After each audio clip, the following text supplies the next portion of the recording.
Hey everyone, and welcome to Kaswell's Kappa, where we learn how to work on our Kappa step by step. Today's video is going to be less of a how-to video and more of a cautionary video. Today's topic is the brake reservoir cap, or the brake master cylinder cap. I will still be providing the part number down below, but today is a pretty simple video. So without further ado, let's get to it. Alright, so our brake reservoir cap obviously is on our brake reservoir. Now the reason I'm making this video is look at this here. We have separation starting on the cap. It's starting to separate and it's bulging out. This thing is about to go boom. So we're going to replace this guy here. Set him up here.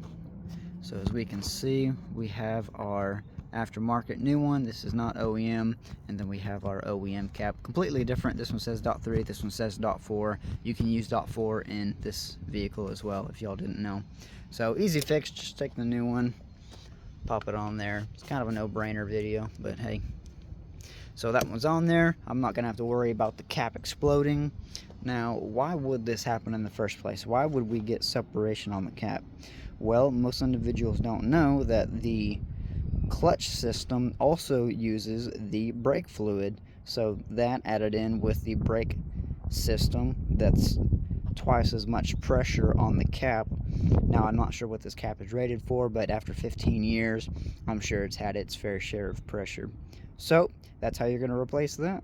Good job. Well, that's all I got for y'all today.